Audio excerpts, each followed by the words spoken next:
Hi and welcome to a lesson of partial differential equations. So in today's class, we are going to start the discussion on Adomian decomposition method. So in short form, we can call it as ADM. So ADM is basically a powerful method to solve ordinary and partial differential equations as well as integral differential equations.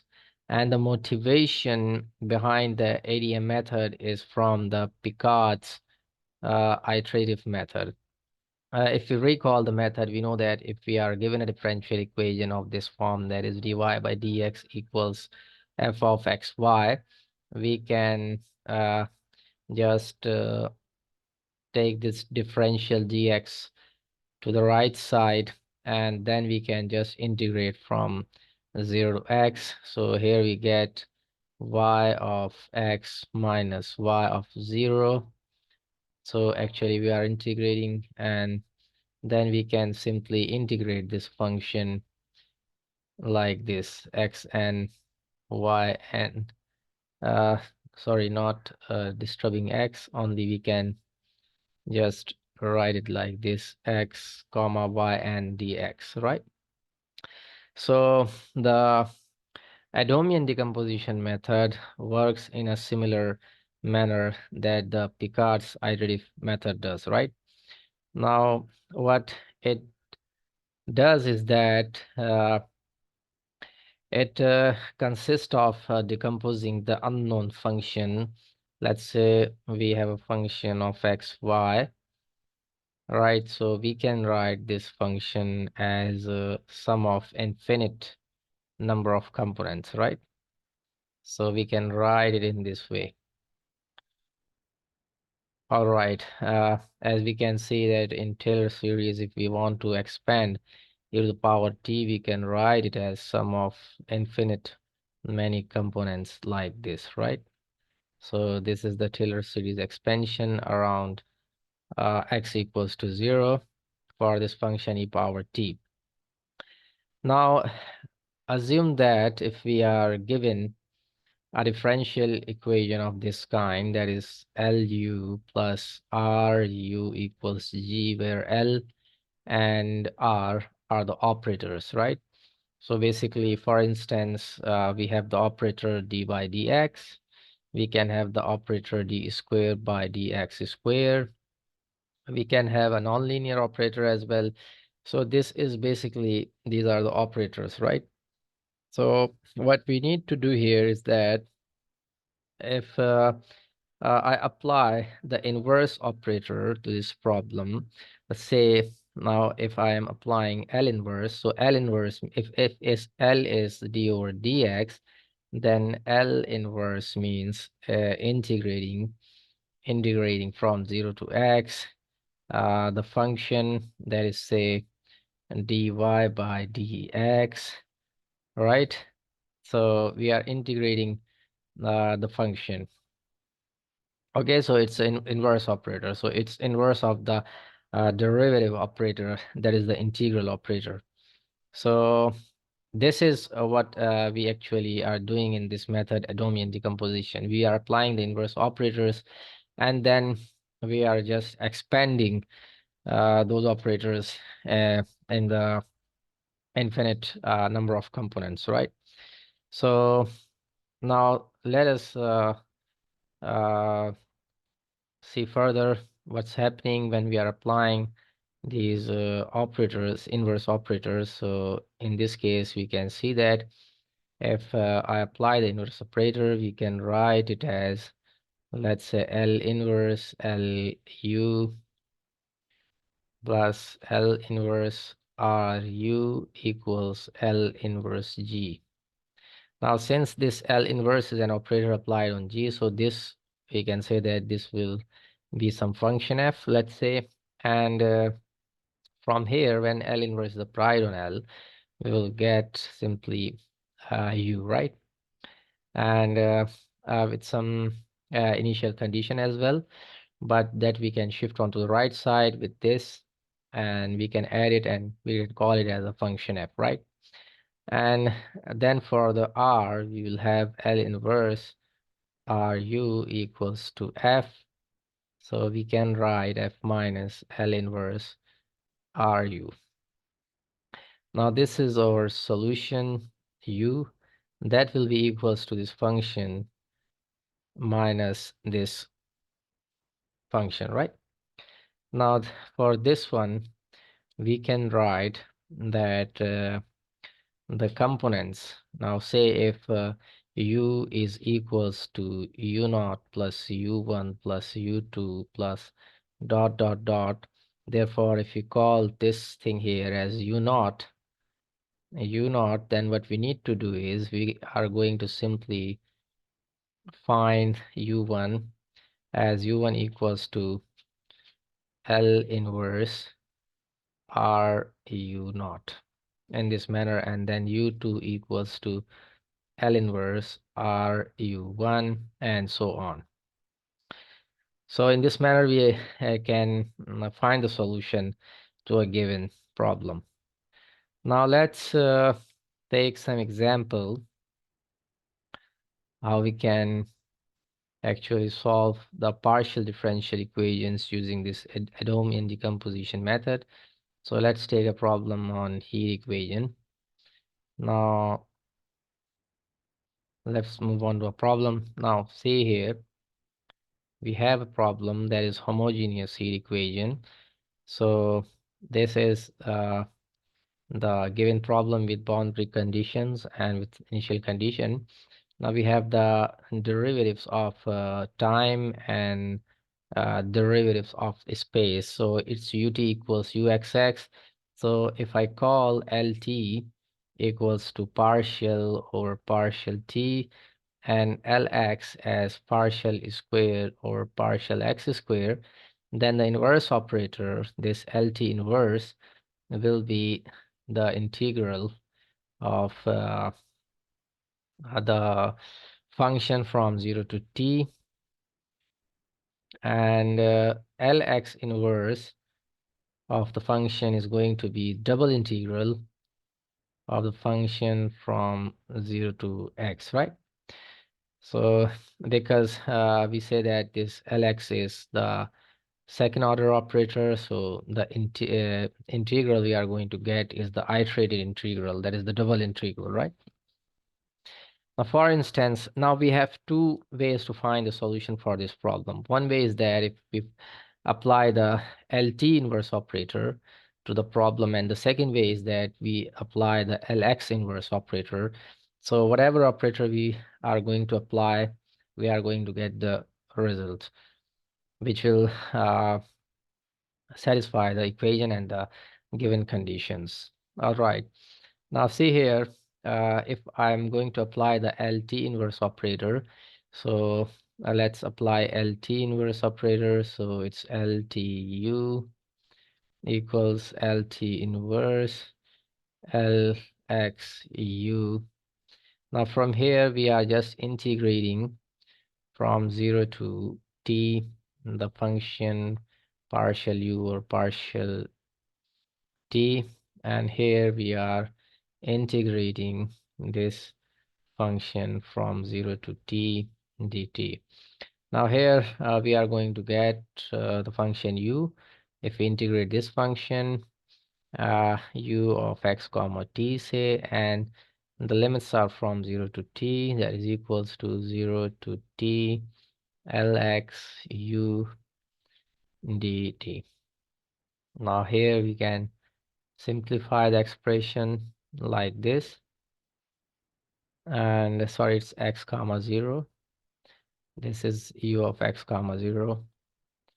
So u of x comma 0 equals the integral 0 to t lx u dt. Now on further simplifying the expression, we are going to get this expression here, right? Now this problem is pretty much simplified form, and we can assume that this u on the left side is equal to the sum of infinite many components, and say if this one is my u naught. So from the initial condition, we know that u naught is given as sine x. Now I can write this as u of x comma t equals sine x plus 0 to t lx u dt. Now in order to find u1, what we will do is that now u1, as we mentioned earlier, will be equals to the operator, inverse operator applied to this lx of u1 dt. Therefore this will be u1 equals uh, it's u naught here, so it's from 0 to t, and lx of u naught, that is the partial derivative with respect to x of the function sine x, second order derivative. So it's the partial of sine x is going to be negative sine x because we are differentiating twice. And now integrating this function, we are going to get negative t sine x, right? Similarly, in order to find u2, we are going to apply this technique again, and this time it will be u1. Now if we integrate this differentiate this u1 with respect to x twice, we are going to get sine x. So it will be positive sine x dt. Therefore, and we already have negative t as well, so it will be t here. And now if we integrate this with respect to t, we are going to get this function. So this is u2. All right, so we have u1, we have u2. In the similar manner, we can find u3 as well. So now let's find u3. So u3 is going to be equals to the integral, that is actually the inverse operator lt inverse uh, times the partial, not times, the inverse operator lt inverse, and then lx operator applied onto this function, that is u2, and we are going to get u3 equals t cube over 3 factorial sine x with negative sign, and so on. We can find u4. We will get negative t to the power 4, positive over 4 factorial sine x, and so on. We'll get tn over n factorial sine x, right? Now if we write all these u's, that is u naught, u1, u2, u3, u4 to un, now see here what we are going to get. Now so this u equals u naught plus u1 plus u2 plus u3 and so on. Therefore this u is equals to u naught, so u naught is actually sine x, then minus u1 is negative t sine x, and then plus this is t squared over 2 factorial sine x, and so on. Now if we take sine x as common, we're left with 1 minus t plus t squared over 2 factorial minus t cube over 3 factorial, and so on. Therefore, this expression, you already know that this is the Taylor series expansion of the function e to the power negative t. So the solution for this problem is e to the power negative t sine x. Right, and you can see that this will satisfy the equation and the conditions as well. So this is how we can approach and the t direction. Now if we want to approach the problem in the x direction, for instance, say that if I'm applying the lx inverse operator, now see here what will happen. This is lx inverse applied on both sides. Therefore we know that lx inverse is nothing but it's the iterated integral, that is the double integral of the function, right?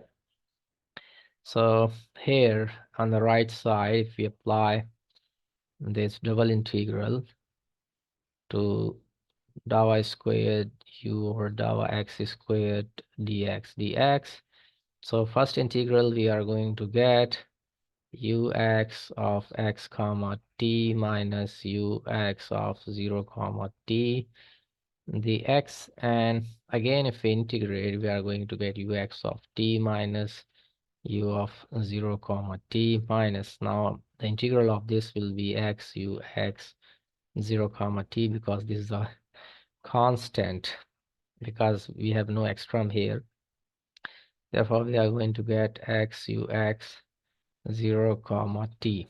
So this is our right hand side, and for the left side, and this will remain as it is, and if we shift these terms to the left side we get u of x comma t equals u of 0 comma t plus x ux of 0 comma t plus lx inverse ltu. Now, using this expression, we can find the solution to this problem. Now, first thing is that u of 0 comma t is 0, therefore this term is 0. Now, ux of 0 comma t is not given in the expression, but we know that this is a function of t, so we can call it as a function of t. Now, my expression look like this: x times some function of t plus lx inverse applied on this LTU. Now since u naught is xht, therefore u1 will be the inverse operator applied on this LTU. Therefore if we apply, this is basically like this: dou over dou t xht. Therefore my u1 is going to be x h prime of t, that is we differentiate this h of t with respect to t, x is treated as constant, and now this integrate twice this function, we are going to get this thing. Similarly my u2 looks like this: x power 5 over 5 factorial times h double prime of t, and so on. Now I can just collect these terms and simplify in order to get the function ux of t. Therefore now I can write it as u equals u1, that is u naught, sorry, that is x h of t plus u1, that is x cube over 3 factorial h prime of t plus x to the power 5 over 5 factorial h double prime of t, and then and so on. So these are the terms, right? Now this h of t is unknown, right? So the first thing is that we need to find this h of t. Now we have the initial condition, that is ux of 0 equals sine x. Therefore we can use this condition, that is ux of 0 means x h of 0 plus x cube over 3 factorial h prime of 0 dot dot dot equals sine x. And now we know the expansion of this sine x, that is the Taylor's expansion of sine x, is x minus x cube over 3 factorial uh, plus x to the power 5 over 5 factorial, and so on. Now if we compare the coefficients, we are going to get h of 0 equals to 1, h prime of 0 equals to -1, h double prime of 0 equals to +1, and so on. Therefore we can write this h of t as a Taylor's expansion. Around 0 it says that this is a function of 0 plus t times h prime of 0 plus t squared over 2 factorial times h double prime of 0 dot dot, and we have all the derivatives. So h of t is going to be equals to h of 0 is 1, and plus t times h prime of 0 is -1, plus t squared over 2 factorial times h double prime of 0 is +1, and so on. Therefore, h of t is equals to 1 minus t plus t squared over 2 factorial and so on. Therefore, this is the Taylor series expansion of the function e to the power negative t. Now we have h of t as well, so now our solution is going to be, ux of t, we can write it here. So this is actually